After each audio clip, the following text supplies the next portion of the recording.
let's give it up a big and huge round of applause and invite Mr. Varun on stage. The stage is all yours and let's hear his raw story for today. Hello everyone, I'm Varun Krishnan and you must be wondering, enna na phone stage la appadina. So my life revolves around this mobile obsession for a mobile phone which started early on. So I was going to college, so I studied in a college in OMR which did not exist back in 2005. And there used to be this long road trip I used to take from Adyar to OMR. And I had these friends who were a little, I come from a typical middle class family, like you have heard from other founders as well who spoke before. Obviously I didn't even get pocket money. There was no concept of pocket money in my family. And I was always obsessed about technology. So computers, gadgets, ellame or obsession irundhathu. So I started building computers, assembling computers, building websites for others, just for making that extra money. And I was a bright student until I was in school. But as soon as I came to college, I got sucked into this whole building new things, selling new things. So I got a little distracted. So one of those distractions was starting Fonearena. And it started from a need or greed to buy one phone for myself. I didn't have a phone. And in the entire Run University, I think cell phones were banned. But in college, we had an Airtel booth. Our college was so far away. It is probably now within the city limits, Kelambakam. But it was so far away that people needed to have a phone to connect with their family and all that. So I wanted to buy a phone. And I didn't have too much of money. So for my own need, I was thinking, okay, I need to buy something. There was nothing out there. There was all publications or reviews were for the US market, Europe market, India ki edume kadayadu back in 2005. So I just, as an experiment, I started Fonearena as a blog to cover news about upcoming cell phones, upcoming gadgets to India. Right now, it is a very crazy market. உங்களுக்கு ஒரு வாரத்துக்கு ஒரு 10 phone launch ஆகுது. அப்போலாம் மாசத்துக்கு ஒரு phone or like 2 phones will launch and it will be a very US announce பண்ணாங்கன்னா இங்க ஒரு 6 மாசம் கழிச்சு வரும். So it was a very slow cycle. So I used to go to Ritchie Street, had some friends in Bombay, in Lamington Road, in Gaffer Market in Delhi.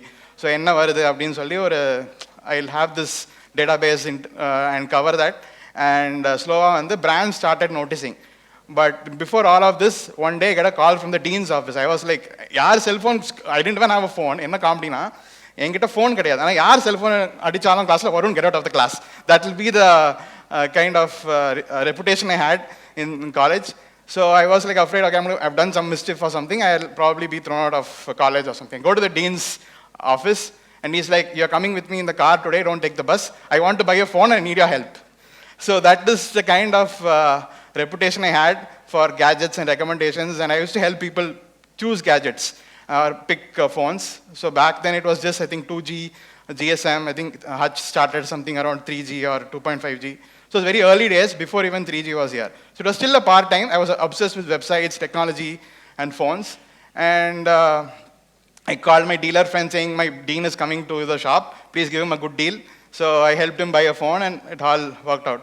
But I think life has a way of conspiring, like somebody was, I think previous speakers were also saying, life has a way to conspire against you if you don't need to get something, or life has a way to conspire or universe has a way to conspire to get you something if you want. So I was running the entrepreneurship cell in college, but unfortunately I got an arrear in the last sem. I couldn't attend most of the interviews. And I think it ended up as a blessing because I couldn't attend most of the companies which came to the college. But there was one last company before the entrepreneurship, before the placements ended for the year. And it was a web development company, a small company. And I thankfully got placed, and being a typical middle class family, I had to take that job. I wanted to, in a way, pursue that entrepreneurship thing full time. I wanted to run this Fonearena website full time. I wanted to do my other businesses and all, but I didn't have had the pressure, family pressure to typically take up the job. And I'm glad I took it because it got me a lot of exposure and it made me, gave me a lot more interactions with foreign clients, and it gave me the first time to step out of the country. So I've never ever traveled on a plane outside anywhere. And the first flight I took as part of an on-site opportunity was to Silicon Valley, USA. So I went there. So mainly this happened because I quit. I was telling the company I'm going to quit. I was not finding the IT job very satisfying. Although I had the experience, the corporate culture doesn't treat a fresher with a lot of respect. They treat you as if you don't know anything. So that kind of demotivated me. Although I had built websites and worked on the internet a little bit before.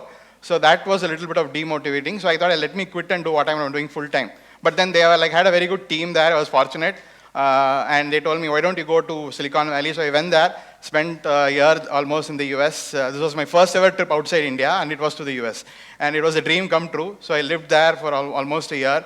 The entrepreneurship spirit in me kind of got triggered. Being in Silicon Valley, you meet companies, you see companies. That was right around the time when the iPhone launched. So it was a great time to be in the US. So I decided, okay, maybe it is time to, so I had some personal reasons I had to come back to India. So I came back, and unfortunately the office, which was all around the city, they shifted outside the city, and I didn't even have a car to travel. So I was like, let me just quit.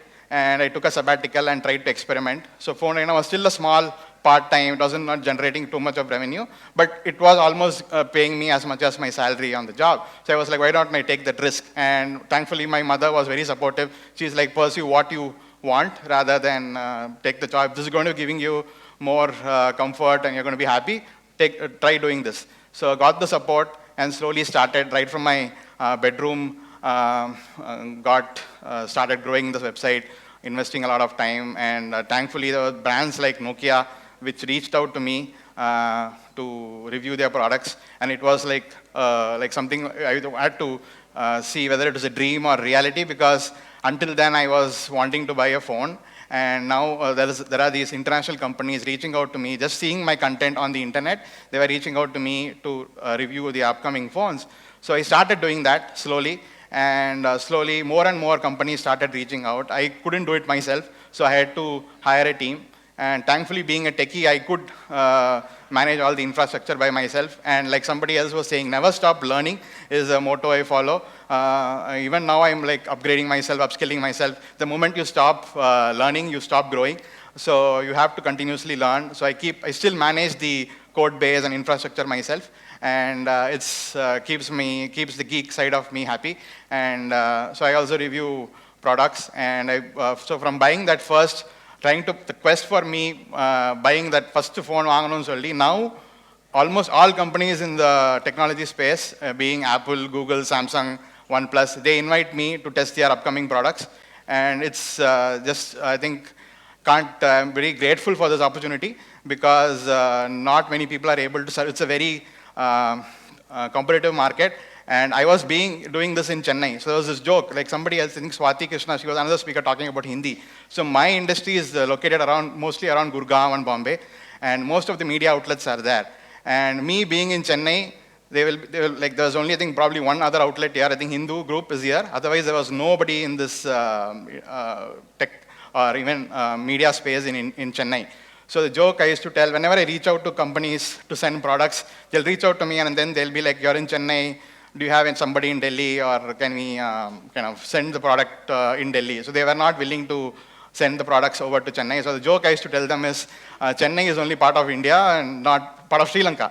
So it's still part of India, so why don't you send the products? I had to convince the companies, and I had to also upgrade my Hindi as well, talking to companies in Delhi, and I could convince them and to send the products. So now, most of the companies treat me as one of the experts in this field, and I'm very grateful for that. And it's all been made possible only because of my passion.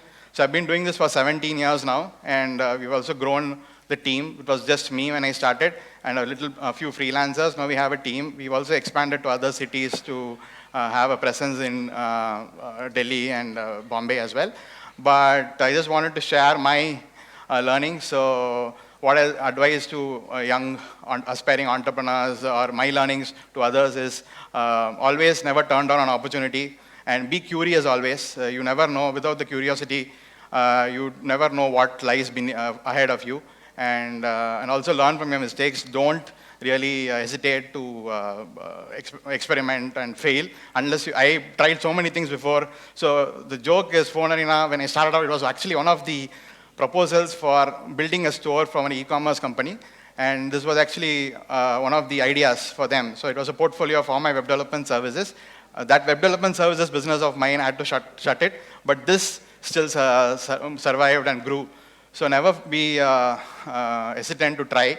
And another, in this very chaotic market we live in. There are some misconceptions. You should, பெரிய ரிச்சான family இருந்தால் தான் company business ஆரம்பிக்க முடியும், funding வாங்கினா தான் business ஆரம்பிக்க முடியும், ஆர் மேபி ஒரு இந்தியா வெளியே இருந்தால் தான், யூஎஸ்ல இருந்தால் தான் கம்பெனி ரன் பண்ண முடியும். All these are, I think, really not valid. I mean, all you need is a spirit and follow your passion, and the universe will conspire to give you what you want if you believe in your idea and believe in your kind of business or anything you want to try. Because we live in the market where you hear news about funding, millions of dollars being raised. You hear about like big entrepreneurs, big media houses operating, or even maybe we are the country of the Ambanis and Tatas and Birlas. But you don't need to be from one of those backgrounds to be successful. This is a free market. Anybody can. If I could build something, it's in the media space, being here in Chennai, and I'm known, our brand is built from scratch, 0 to 1.